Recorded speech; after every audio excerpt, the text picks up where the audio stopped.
Hello, నేను శేషరావు. ఆంధ్రప్రదేశ్లో వాణిజ్య పంటలు ఎక్కువగా పండుతూ ఉంటాయి. వాటిల్లో టొబాకో, ఆక్వా ఎక్కువగా విదేశాలకు ఎగుమతి అవుతూ ఉంటాయి. ఆక్వా ఉత్పత్తులు ఎక్కువగా అమెరికాకి ఎగుమతి అవుతుంటాయి. ఇప్పుడు ట్రంప్ రెసిప్రోకల్ ట్యాక్స్ వేశారు. దీని కారణంగా బాగా నష్టపోయినటువంటి రంగం ఏంటంటే ఆక్వా రంగం. ఆంధ్రప్రదేశ్లో ఆక్వాని ఎక్కువగా సాగు చేస్తూ ఉంటారు. ఉభయ గోదావరి జిల్లాల దగ్గర నుంచి నెల్లూరు జిల్లా వరకు కూడా ఎక్కువగా ఆక్వా సాగు చేస్తూ ఉంటారు. ఇప్పుడు ట్రంప్ తీసుకున్నటువంటి నిర్ణయం కారణంగా 1,00,000 విలువ చేసేటువంటి రొయ్యలు ఎగుమతి చేయాలంటే 26,000 ట్యాక్స్ కట్టాల్సి వస్తుంది. సో దీంతో ఒక్కసారిగా రేటు పడిపోయింది, రొయ్యల రేటు పడిపోయింది. దీంతో అక్కడ ఉండేటువంటి రైతులు గగ్గోలు పెడుతున్నటువంటి పరిస్థితి. అందుకే ఆంధ్రప్రదేశ్ ముఖ్యమంత్రి చంద్రబాబు నాయుడు గారు రెస్పాండ్ అయ్యారు. కేంద్ర ప్రభుత్వానికి ఒక లేఖ రాశారు. కేంద్ర వాణిజ్య శాఖ మంత్రికి లేఖ రాసి ఇమీడియట్గా మీరు జరుగుతున్నటువంటి నష్టాన్ని సరిచేయాలి, లేదంటే రైతులు భారీగా నష్టపోయేటువంటి అవకాశం ఉంది అని చెప్పి ఆయన లేఖ ఢిల్లీకి రాశారు.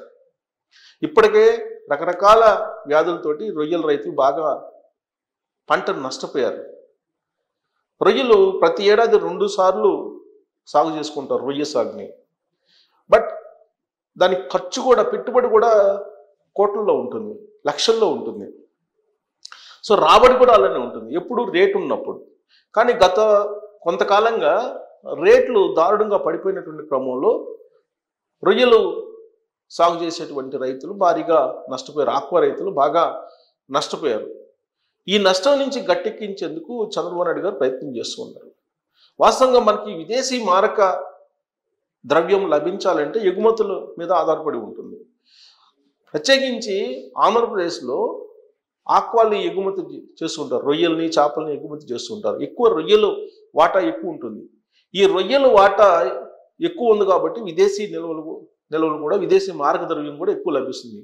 అలాగే టొబాకో కూడా ఎక్కువగా పండిస్తున్నారు. అలాగే కాటన్, ప్రకాశం గుంటూరు జిల్లాల్లో కాటన్, మిర్చి, ఇవి ఎక్కువగా వాణిజ్య పంటలు. వీటిని ఎక్కువగా విదేశాలకు పంపిస్తుంటారు. విదేశీ మారక ద్రవ్యం కూడా ఎక్కువగా లభిస్తుంది. ఇలాంటి ఉత్పత్తుల మీద ఇప్పుడు ట్రంప్ విధించినటువంటి రెసిప్రోకల్ ట్యాక్స్ కారణంగా భారీగా నష్టం వస్తుంది. దానికి అనుగుణంగా రైతులు భారీగా నష్టపోతున్నారు, అనూహ్యంగా నష్టాల బాట పడుతున్నారు. ఇదే కేంద్ర ప్రభుత్వానికి చంద్రబాబు నాయుడు గారు తెలియజేసినటువంటి అంశం. ప్రస్తుతం కేజీకి 40 రూపాయలు తగ్గింది రేటు. అంటే ఇది భారీ నష్టాలతో కూడుకున్నటువంటి ఆక్వా సాగుగా మారిపోయింది. దీని డేటా తీసుకుంటే కనుక మనం అమెరికాలో విదేశీ సుంకం పెంచడంతో మనకి గరిష్టంగా కిలోకి 40 రూపాయలు తగ్గింది. కిలోకి 40 రూపాయలు రేటు తగ్గింది. ఇది ఆక్వాకి సంబంధించి. యాక్చువల్గా మనకి ఉమ్మడి పశ్చిమ గోదావరి, తూర్పు గోదావరి జిల్లాల్లో ఎక్కువగా ఇది ఆక్వా ఉత్పత్తులు చేస్తుంటారు, సింహభాగం. అయితే ఈ జిల్లాల్లో దాదాపు 1,20,000 ఎకరాల్లో సాగు చేస్తున్నారు ఈ 2 జిల్లాల్లో. మిగతా జిల్లాల్లో కూడా సాగు చేస్తుంటారు. 1,00,000 ఎకరాల్లో సాగు చేస్తుంటారు. ఓన్లీ ఉమ్మడి పశ్చిమ గోదావరి అలాగే తూర్పు గోదావరి జిల్లాల్లో, తూగోపాగోల్లో. అంటే దీని ఉత్పత్తి ఎంత ఉంది? ఏటా ఉత్పత్తి వచ్చేసి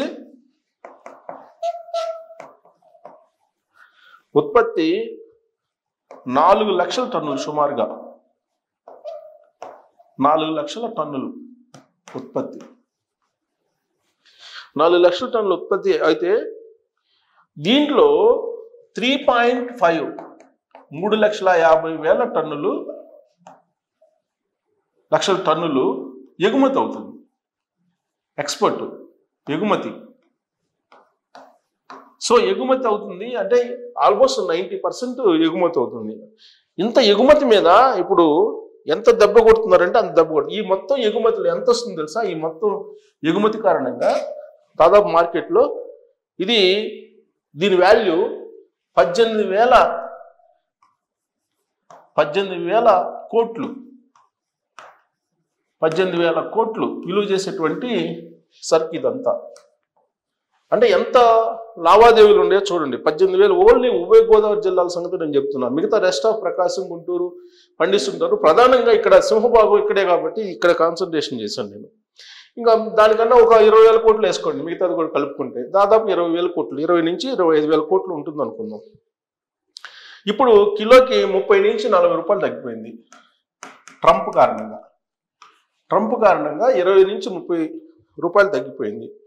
దీంతో గురువారం ఇప్పుడు ఈ 100 కౌంటు, యాక్చువల్గా 100 కౌంటు 80 కౌంటు అని ఉంటుంది రొయ్యలు కొనుగోలు చేసేటప్పుడు.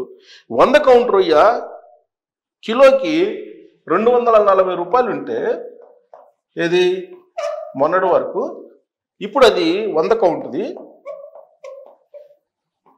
240 రూపాయలు ఉంటే మొన్నటి వరకు, ఇప్పుడు ఏమైంది అది 200కి వచ్చేసింది, 200కి వచ్చేసింది. 100 కౌంటుది నేను చెప్పేది. 80 కౌంటుది ఇంకా తక్కువ ఉంటుంది రేటు. సో కాబట్టి జనరల్గా ఎన్ని కౌంట్లు ఉంటాయి? 40 కౌంట్లు, 30 కౌంట్లు, 20 కౌంట్లు ఉండే రొయ్యలు మాత్రమే అమెరికాకి ఎగుమతి చేస్తారు. సాధారణంగా అమెరికాకి ఎగుమతి చేసేది 40 కౌంటు, 30 కౌంటు, 20 కౌంటు. అంటే ఏం లేదు, కిలోకి 40 రొయ్యలు దిగేది, కిలోకి 30 రొయ్యలు దిగేది, కిలోకి 20 రొయ్యలు దిగేది. అంటే బాగా క్వాలిటీ అలాగే బరువు ఉన్నటువంటి రొయ్యలు. ఇంతకన్నా తక్కువ ఉంటే కనుక కౌంటు ఎగుమతికి పనికిరావు. సుమారుగా ఎగుమతి చేయరు. ఎగుమతి చేయాలంటే కనుక ఈ కౌంట్ ఉండాలి. ఈ కౌంట్ ఉన్నటువంటి రొయ్యలనే చేస్తారు.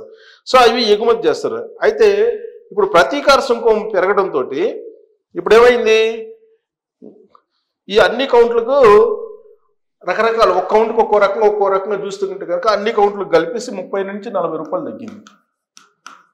30 నుంచి 40 రూపాయలు తగ్గింది. సో 30 నుంచి 40 రూపాయలు తగ్గిందంటే ఎంత తేడా వచ్చిందో మనం చూడొచ్చు.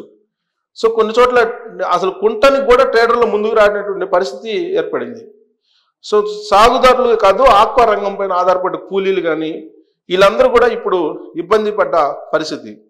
సో ఇప్పుడు సుంకాల్లోకి వస్తే కనుక 1 లక్ష విలువైనటువంటి 1 లక్ష విలువ చేసే రొయ్యల్ని మనం 1 లక్ష విలువ చేసేటువంటి రొయ్యల్ని 1 లక్ష విలువలు చేసేటువంటి రొయ్యల్ని ఎగుమతి చేయాలంటే ఇప్పుడు పెంచిన దాని ప్రకారం 26,000 పన్ను కట్టాలి. 26,000 పన్ను. బహుశా నేను అనుకుంటే ఇది హైయెస్ట్. 1 లక్ష విలువ చేసే మనం రొయ్యల్ని ఎగుమతి చేయాలంటే 26,000 పన్ను కట్టాలి. ఇక రవాణా, ప్యాకింగ్ ఇవన్నీ కలుపుకుంటే కనుక ఇది కాస్త 40,000 అయ్యే అవకాశం కూడా ఉందంటున్నారు. అంటే ఆల్మోస్ట్ సగానికి సగం. రొయ్య ప్యాకింగ్ అవి కాకుండానే 26,000 ట్యాక్స్. దానికి మళ్ళీ ప్యాకింగు, ట్రాన్స్పోర్టు, ఓడల్లో పంపిస్తారు కదా, ట్రాన్స్పోర్ట్ ఇవన్నీ తీసుకుంటే 1 లక్ష రొయ్యల్ని మనం ఎగుమతి చేయాలంటే 50,000 రూపాయలు ఖర్చు అవుతుంది. అంటే సగానికి సగం ప్యాకింగ్ కానీ లేదంటే ట్రాన్స్పోర్ట్కి కానీ ట్యాక్స్ కానీ ఇవన్నీ పోతున్నాయి. సో దీంతో ఇప్పుడు దీన్ని అసలు ఈ రంగాన్ని ఎలా బాగు చేయాలి అనే దాని మీద తర్జన పడుతూ ఉన్నటువంటి క్రమంలో చంద్రబాబు నాయుడు గారు ఢిల్లీకి లేఖ రాశారు. యాక్చువల్ పరిస్థితి ఇలా ఉంది కాబట్టి మీరు ఇమీడియట్గా యాక్షన్ తీసుకోండి, భారీగా రొయ్యల రైతులు నష్టపోతూ ఉన్నారు అనేటువంటి విషయాన్ని తెలియజేస్తూ ఆయన లెటర్ రాశారు. కేంద్ర ప్రభుత్వం ప్రస్తుతానికైతే ఎక్కడ స్పందించలేదు. ఒక భారతదేశమే కాదు, ప్రపంచ దేశాలన్నీ కూడా ఇప్పుడు ట్రంప్ రెసిప్రోకల్ ట్యాక్స్ తోటి అతలాకుతలం అయిపోతున్న పరిస్థితుల్లో ఆంధ్రప్రదేశ్లో ప్రత్యేకించి ఆక్వా అయితే మళ్ళీ లేవలేనటువంటి పరిస్థితికి పతనం అయిపోయింది. దీంతో మరి చంద్రబాబు నాయుడు గారు మరి సంక్షోభం నుంచి అవకాశాలు తీసుకొస్తారు కాబట్టి ఈ సంక్షోభం నుంచి ఆక్వా రైతులను ఏ విధంగా బయటకు తీసుకొస్తారు అనేది మీరు ట్రోల్ చేయొచ్చు. Thank you.